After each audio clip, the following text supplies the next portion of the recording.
ஏதோ ஒரு விஷயத்துல தவறி கீழே விழுந்துட்டீங்களா? டக்குன்னு எந்திச்சுக்கோங்க மத்தவங்க பாக்குறதுக்கு முன்னாடி. ஏன்னா நீங்க எப்படா விழுவீங்கன்னு சில காத்துட்டு இருக்காங்க.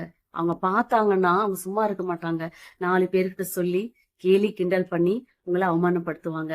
நீங்க ஏதோ ஒரு விஷயத்துல, அது வியாதியா இருக்கட்டும், கடன் பிரச்சனையா இருக்கட்டும், இல்ல உங்க வீட்டு சூழ்நிலையா இருக்கட்டும், எதுவா இருக்கட்டும், கீழே விழுந்துட்டீங்களா?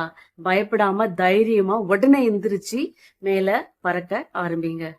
வாழ்க்கைன்னா மழை பெய்யும், அதுல சாரல் அடிக்கும், இடி இடிக்கும், நிறைய சூழ்நிலைகளை வந்து போகும்.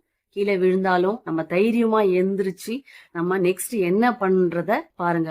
அதுவும் வெரி இம்பார்ட்டன்ட், மத்தவங்க பாக்குறதுக்கு முன்னாடியே எந்திரிச்சு ஓட ஆரம்பிங்க.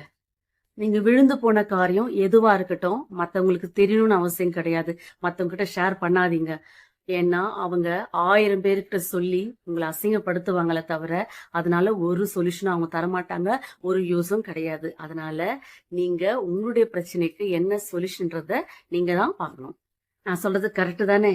அப்ப கமெண்ட் பண்ணுங்க, என்னுடைய சேனலை சப்ஸ்கிரைப் பண்ணிக்கோங்க.